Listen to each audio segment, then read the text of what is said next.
Good morning बच्चे।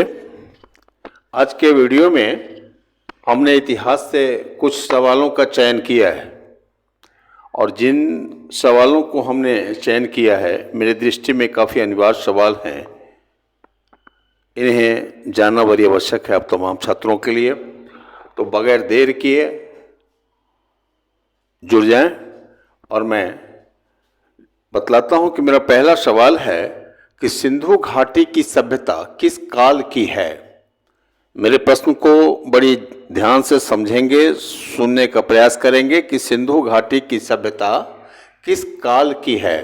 तो भैया सिंधु घाटी की सभ्यता ताम्रपाषाणी काल की है। किसकी है? ताम्रपाषाणी काल की है। सिंधु घाटी की सभ्यता किस काल की है? ताम्रपाषाणी काल की है। 4 ऑप्शन होंगे लेकिन उसमें सही ऑप्शन यही होगा, ताम्रपाषाणी काल। दूसरा क्वेश्चन, दूसरा प्रश्न हमने लिया है कि हड़प्पा किस नदी के किनारे बसा हुआ था। हड़प्पा शब्द से अपरिचित होंगे, तो हड़प्पा किस नदी के किनारे बसा हुआ था? तो मैं बतला दूं कि हड़प्पा चेनाब नदी के किनारे बसा हुआ था। तो चेनाब नदी ऑप्शन में होंगे तो वह सही ऑप्शन होगा, वहीं आपको निशान लगाना है और सही उत्तर के रूप में यही लिखना है कि चेनाब नदी, मतलब चेनाब नदी के किनारे ही हड़प्पा बसा हुआ था। तीसरा सवाल है मेरा कि रामायण के रचयिता कौन थे। तो रामायण के रचयिता आप सब जानते होंगे जैसा कि, और मैं भी अपनी ओर से बतला दूं कि रामायण के रचयिता वाल्मीकि जी थे। कौन थे?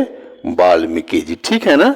यहाँ तक बिल्कुल आपको ध्यान से देना है, ध्यान में रखना है कि रामायण के रचयिता कौन थे। बड़ी पॉपुलर सवाल है। मैं समझता हूँ कि उत्तर शायद आपको जहन में होगा, फिर भी अपनी ओर से हमने बतलाने का भरपूर प्रयास किया है कि वाल्मीकि जी थे। रामायण के रचयिता कौन थे? वाल्मीकि जी थे। 4 ऑप्शन होंगे जिसमें वाल्मीकि शब्द जहाँ लिखा होगा वह सही ऑप्शन के रूप में चिन्हित करेंगे। अगला सवाल हमने जो चयनित किया है वह है मिताथल।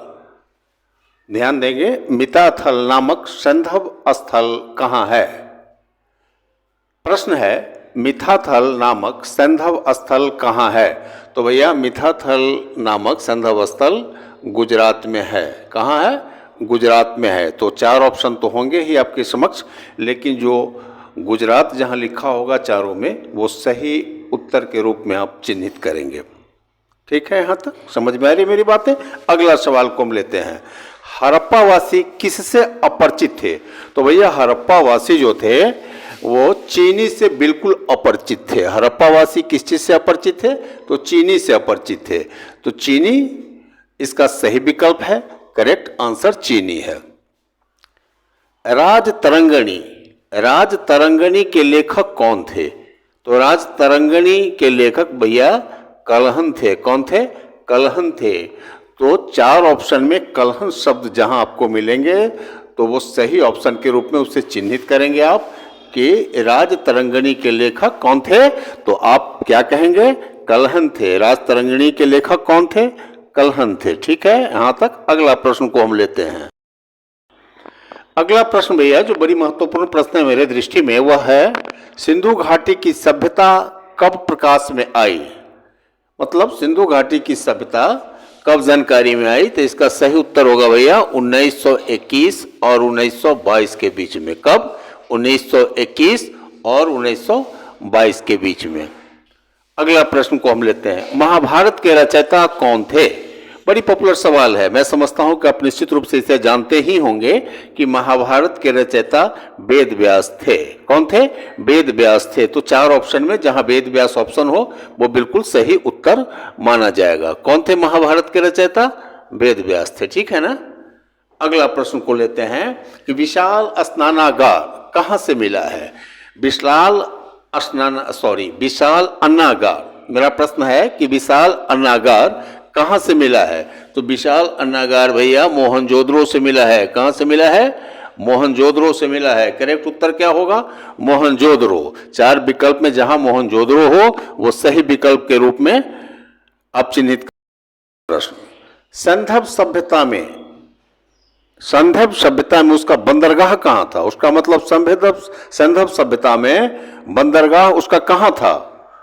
तो उसका बंदरगाह संदर्भ सभ्यता में लोथल में था। उसका मतलब संदर्भ सभ्यता का बंदरगाह कहाँ था? लोथल में था। कहाँ था? लोथल में था। सही उत्तर क्या होगा? लोथल होगा। 4 विकल्प में जहां लोथल लिखा हो वो सही विकल्प होगा। ठीक है ना? तो आप किसे चिन्हित करेंगे, किसे जहन में रखेंगे, किसे ध्यान में रखेंगे? लोथल को रखेंगे। किसको रखेंगे? लोथल को रखेंगे। ठीक है ना? तो सही उत्तर क्या होगा? लोथल। अगला प्रश्न को लेते हैं। उपनिषदों की संख्या कितनी मानी गई है? हमारे उपनिषदों की संख्या कितनी मानी गई है?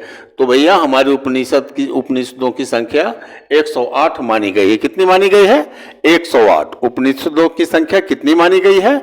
108। चारों विकल्प में 108 सही विकल्प होगा, उससे ही चिन्हित आपको करना है। अगला प्रश्न को लेते हैं कि ऋग्वैदिक कालीन आर्यों का प्रमुख देवता कौन था?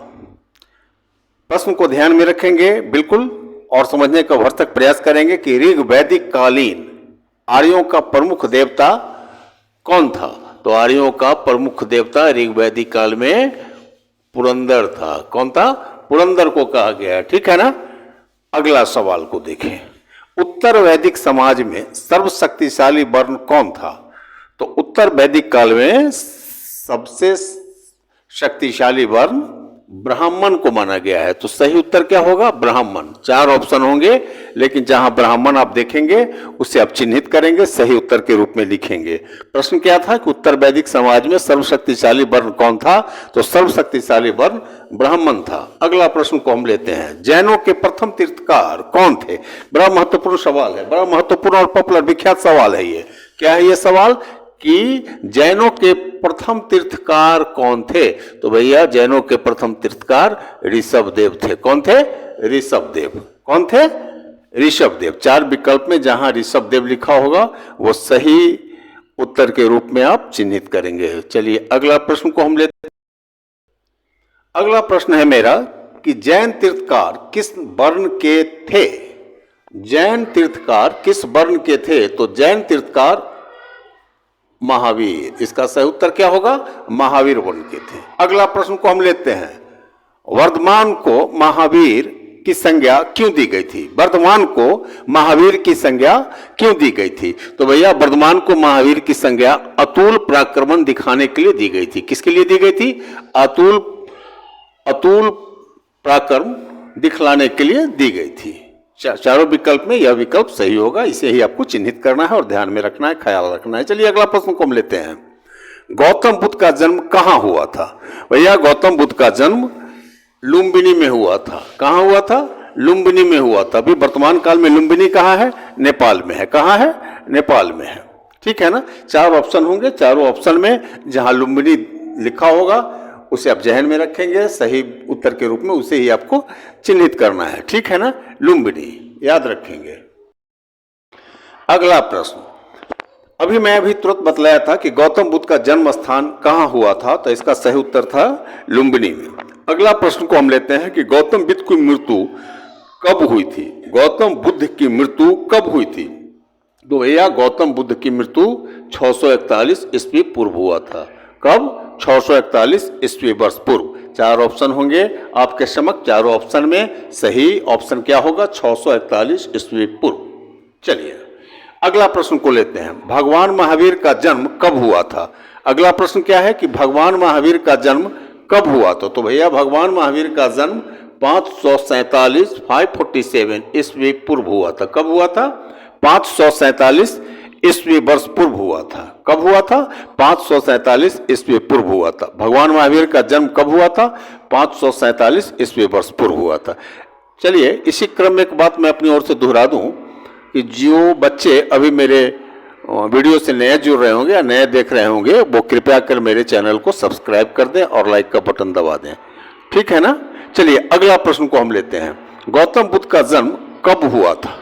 गौतम बुद्ध का जन्म कब हुआ था? तो गौतम बुद्ध का जन्म 561 ईस्वी पूर्व हुआ था। कब हुआ था? 561 ईस्वी वर्ष पूर्व हुआ था। गौतम बुद्ध का जन्म कब हुआ था? तो गौतम बुद्ध का जन्म 561 ईस्वी वर्ष पूर्व हुआ था। अगला प्रश्न, महावीर के पिता किस कुल के गणराजा थे? महावीर के पिता किस कुल के गणराजा थे? तो भैया महावीर के पिता ज्ञानत्रिक कुल के गणराजा थे। किसके थे? ज्ञानत्रिक कुल के गणराजा थे।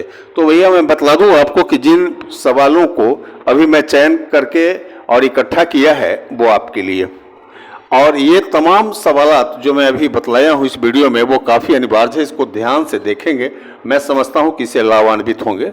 और पुरानी बात को पुनः एक बार मैं दोहरा दूँ कि जिन बच्चों ने अभी तक मेरे चैनल को सब्सक्राइब नहीं किया है वो कृपया कर मेरे चैनल को सब्सक्राइब कर लें, क्योंकि मेरा आने वाला वीडियो उन तक आसानी से पहुँच पाए और वो इसका लाभ उठा सके।